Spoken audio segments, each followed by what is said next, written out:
Alright, what's going on, guys? gdoggcasey here, bringing you another StarCraft 2 Heart of the Swarm replay cast. This time we're featuring the blue Zerg in the top left corner. Our hero for this match, he is representing Team Outset, and he is Chimaera. And in the bottom left corner of Cactus Valley, his opponent, the villain for this matchup, the red Terran player, BigData. Alright, so we got another ZVT going here, once again featuring Chimaera. We've already had him on the channel a couple times. Really good Zerg player. This time he's going to be the Diamond Zerg player going up against the Master Terran player. So we saw him as a Diamond Zerg going up against a Master Zerg. Now we're watching him go up against a Master Terran. Really been climbing the ranks there. Has Chimaera. So, while we're waiting for this game to develop, I just want to let you guys know, if you want me to cast your replays, make sure you send them to me at gdoggcasey, SC2, at gmail.com, and I'll be happy to go ahead and cast those for you. So yeah, actually we saw Chimaera play as EVT on this map already, and the way that one played out was, it was a pretty standard Ling Bane Muta versus Bio play, where Chimaera's macro just really outplayed his opponent here. This time he's going up against a Master Terran who's going to be pretty capable of macro himself, at least I would expect that out of him, so, you know, it might be a little bit tougher for him. Now, this hatchery went down on 14, so that was a little bit earlier than I'm used to seeing it. We'll see if that actually makes any sort of difference in the way the playstyles go. Meanwhile, on the Terran side of things, we do have gas going down. Just as that barracks is going to finish, there'll be enough gas to pump out that Reaper, and we'll be seeing at least one Reaper move out here to get a good scout. SCV is going to come in. He's going to spot the expansion. I don't really think he's going to realize this was like a 14 hatch. I really don't know if that is going to play a large part in the outcome at all, but just something interesting to notice here. Spawning pool goes down. We'll see if there's going to be a gas. It does look like there will be a gas. Yep. And the SCV will come in and scout that out as well. I used to be a huge advocate of gasless styles in ZVT, but I've come around now. Now I actually I do enjoy the gas opening. It's really nice to get that speed and moving into some banelings and things like that. I remember last time we watched the ZVT with Chimaera, he mentioned that he doesn't know why Terran players do this bunker thing. So let's see if it becomes an annoyance for him this time. As one Reaper's on its way out. The second Reaper is in production as well.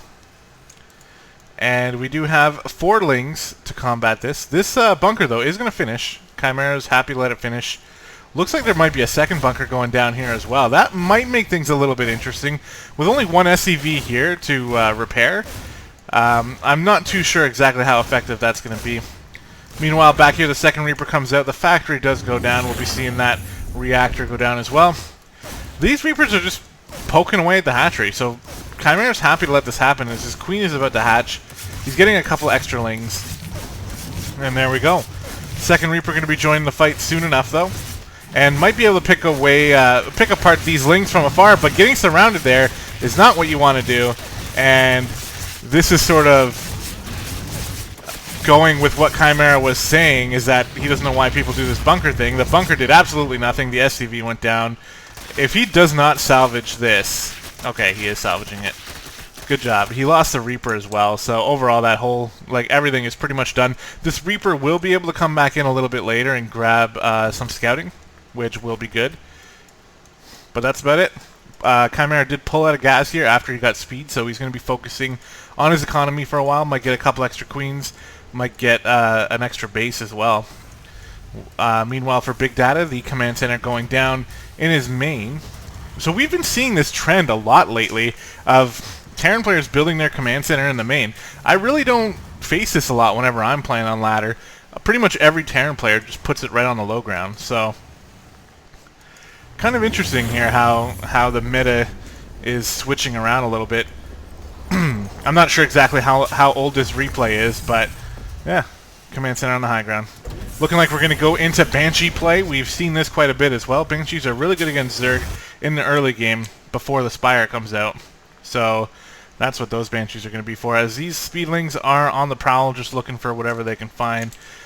So it sort of advocates towards putting your command center on the high ground in this specific case, because Speedlings are out on the map and might have been able to get a cancel. Creep Tumor is going to be denied here. Nice cancel of that Creep Tumor for Chimaera, so he doesn't waste the energy. But the creep spread is already getting pretty good, and I think we're going to be seeing a third base coming out pretty soon. Chimaera is back in gas here, just about at 100, and probably going to be seeing that lair. Zerglings poking up just to see what they can see. Did they see the starport? Yeah, but they didn't see the add-on on it, so they don't know for sure that it's going to be Banshees. Hellions and a Reaper just looking for a third base. It should be coming down soon. At this point, it's considered a late command center. Or a late third base is what I meant to say. No lair starting yet either. So I think it's because of these extra queens building. So we will see the Roach Warren going down. Okay.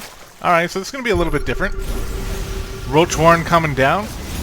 Hellions trying to clear some creep. There's a lot of Zerglings here going to try to get that surround, and they do get around at least one Hellion. Reaper goes down as well. Got to be careful here not to lose all of the Zerglings.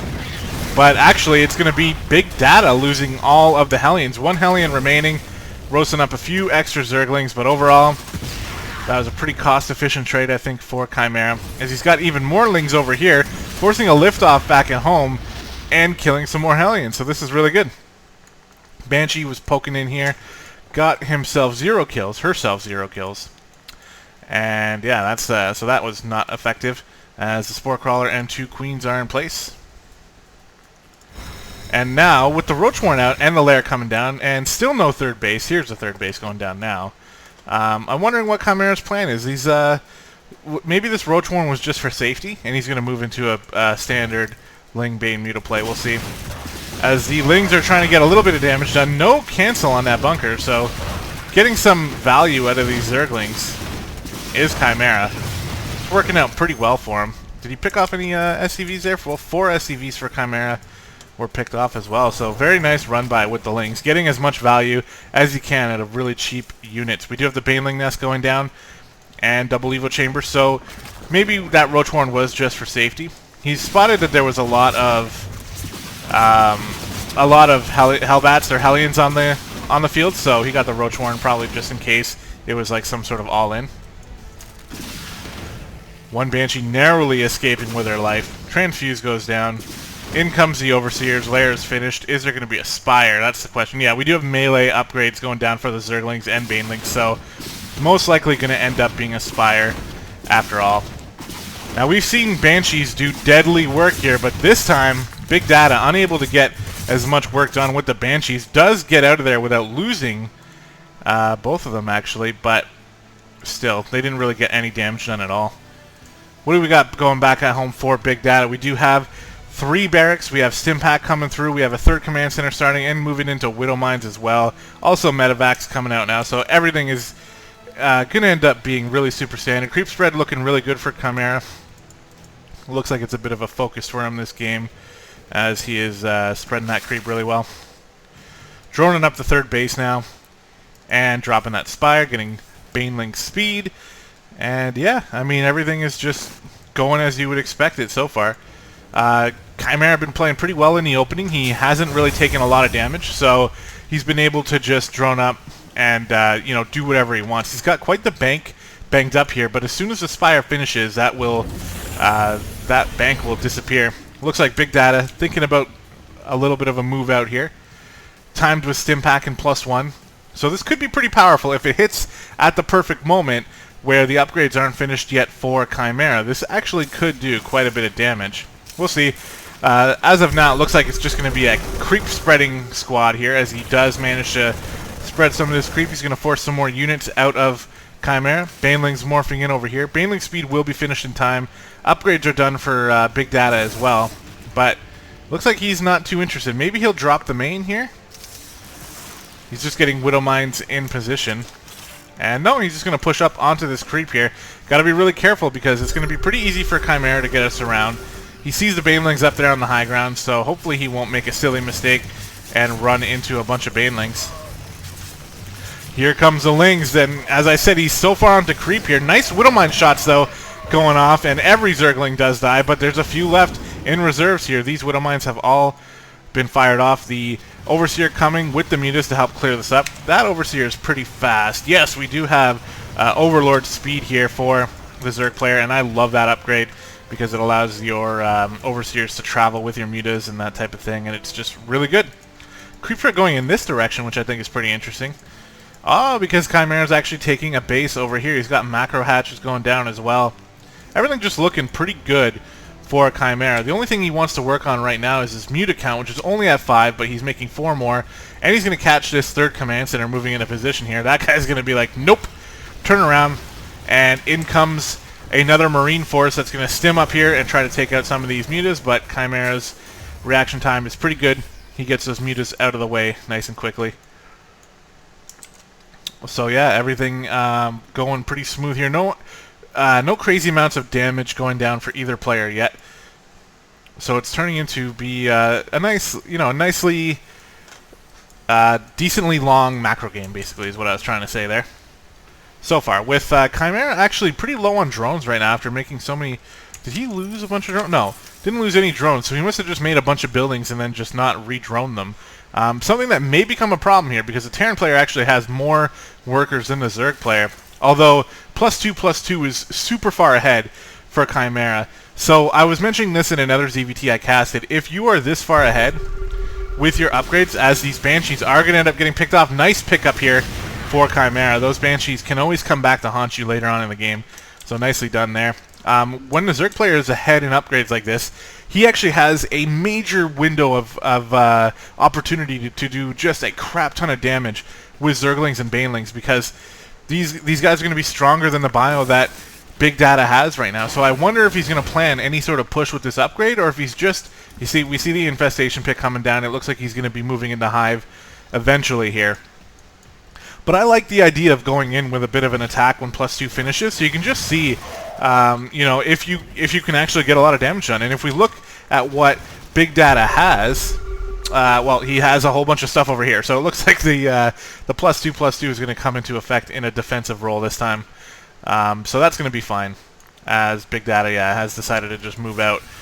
Coming over here, responding back to these mutas. They've been doing a really good job harassing. Up to 8 SCVs have been killed all game, and keeping BigData back at home. So yeah, overall, it's allowing Chimaera to just macro up. He's getting his Hive now. He's going to be able to get +3/+3. Adrenal glands probably drop, and in an Ultra Cavern as well. Let's take a look. What's the muta count at right now? 11. So not too high. We see a lot of differences in style between Zerg players, where some of them will really enjoy like a really high muta count, where they can just go incredibly harass heavy and just take out missile turrets like they're nothing and end up killing just a ton of SCVs that way. Or we have what Chimaera's doing, where he's more Ling focused, more Baneling focused, and then later on Ultras, which saves his gas so that he can make all those Ultras and get all those upgrades, and then just have a really, really strong ground army. So we do have another move out here from BigData. Going to be trying to spread this creep. It's been getting pretty ridiculous. He's been doing a pretty good job keeping it on off of his half of the map. So that's been pretty good. These Banelings morphing in a pretty ambitious location, but going to get away with it looks like. And yeah, I mean, it looks like BigData just setting up to try to clear as much creep as he can. He wants to be careful not to get too greedy here. This amount of mutas might actually be able to take this fight. Going to be able to pick off some of these medevacs possibly, but no, the Thor is enough to scare them away. Here we have the Ultra Cavern, +3/+3 coming down. Adrenal glands should be starting soon as well. And these Banelings are morphing in. And I mean, BigData, he really can't do much. These mutas are going to come out here. Going to try to force BigData back here, but pretty good defense over here at the third base. Because, like I was talking about, he's not going super muta heavy, so this defense is actually going to be pretty sufficient to defend against that kind of thing. And the creep is being spread here. The drop over here at the fourth base is going to get cleaned up pretty easily by the Lings and Banelings here. No counterplay over here on this side, so just basically dealt with pretty easily. Now we see the bio trying to move a little bit forward, but this army really doesn't look all that big. Although BigData is actually getting close to maxed out here. And the upgrades are evening up just a little bit. And there's no supply for Chimaera to make any Ultralisks yet, although he just lost a bunch of Banelings on that Thor, but actually just took out the entire army. We do have a drop over here in the main base. Gonna be able to get some worker kills over here. There's not a ton of drones though, so it's not gonna be too hard to deal with. Well, this one queen is shooing away like 7 medevacs that are getting picked off by the mutas. This is just deadly for the Terran player. Whenever that happens, it's just a really terrible feeling, especially when your drop over here gets cleaned up as well. And look at all these Lings and Banelings. 2 Ultras on the way as well. Chitinous plating coming through. And the attack is happening over here at the third base. The Marines are in a pretty good spot. +3 not finished yet for them though. These Lings are kind of funneling in here, giving a cost-efficient trade for the Terran player, but now the Banelings are here coming into the base. Just everything is going to be overrun here. Lings coming in from the other side as well. All the SCVs are going to be going down. This is going to be a SCV massacre as every single worker goes down here. The bases are going down to the Mutalisks as well. And there's a GG from BigData. It was just snowballing way too far out of control. Well-timed attack here from Chimaera just before +3/+3 finishes. I mean, even before his upgrades were finished, but, you know, it worked out for him there as he was able to completely demolish his Terran opponent. And, yeah, I mean, that was another pretty standard game coming from Chimaera. Very well done with the Lings and Banes. He likes to focus on, you know, the Ling Bane heavy style as opposed to the Muta heavy style, which some of the other players we've casted prefer as well. I think I'm more of a Ling Bane style as well, but every once in a while, I mean, it just feels so good when you have like 30 mutas flying around that can just pick off. Like, these turrets are nothing. You just pick them off in like 1 second because you're getting the muta upgrades as well for flyer attacks, and then all these SCVs just die. It's a pretty good feeling. Anyway, guys, thanks for watching. If you want me to cast your replays, like I said before, send them to me at gdoggcasey, SC2 @gmail.com, and I'll be happy to get to them. Hope you guys enjoyed this cast, and I will see you in the next video.